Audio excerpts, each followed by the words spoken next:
100 দিনের কাজ অবিলম্বে চালু করো, দৈনিক 600 টাকা মজুরি দাও, এই মূল দাবি ও স্লোগানকে সামনে রেখে অনুষ্ঠিত হলো সারা ভারত ক্ষেত মজুর ও গ্রামীণ শ্রমজীবী ইউনিয়নের দক্ষিণ দিনাজপুরের জেলা সম্মেলন।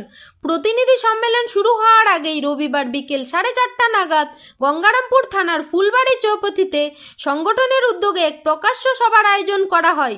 এই দিনের প্রকাশ্য সভায় উপস্থিত হয়ে বক্তব্য রাখেন সিপিএমের জেলা সম্পাদক নন্দলাল হাজরা, সারা ভারত ক্ষেত মজুর ও গ্রামীণ শ্রমজীবী ইউনিয়নের রাজ্য সম্পাদক নিরাপদ সর্দার, সিপিএম নেতা মানবেশ চৌধুরী, সারা ভারত কৃষক সভার জেলা সম্পাদক মোফাজ্জল হোসেন, ইউনিয়নের জেলা সম্পাদক সুবীর দাস, জেলা সভাপতি দারুল ইসলাম সহ অন্যান্য নেতৃবৃন্দ।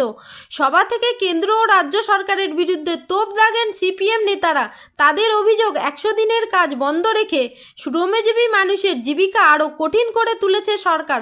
অবিলম্বে কাজ চালু করা ও মজুরি বৃদ্ধির দাবিতে জোরদার আন্দোলনের ডাক দেন বক্তারা। গঙ্গারামপুর থেকে শান্তনু মিশ্র রিপোর্ট, ইটাহার টিভি নিউজ। মান দেওয়ার কথা বলে গেছিলেন, যার জন্য আমাদের মাথার মেজাজটাকে কন্ট্রোলে রেখে আমরা আইনের দ্বারস্থ হয়েছিলাম।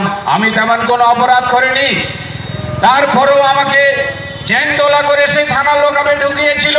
তার জন্য গত 24শে জুলাই আমাকে কেন্দ্র করে যে প্রতিবাদ মিছিলটি হয়েছিল, সেটা একটা দক্ষিণ দিনাজপুর জেলার হাজার হাজার কমরেড সেখানে দাঁড়িয়ে আমার প্রতিবাদ মিছিল করেছিলেন। এর জন্য আমরা লাল সালাম জানিয়েছিলাম। প্রায় 1000 কমরেড যে যেখানে ছিল সেই অবস্থায় আমাদের বুনিয়াদপুরে এসডি অফিসে সে ডেপুটেশনে আমাদের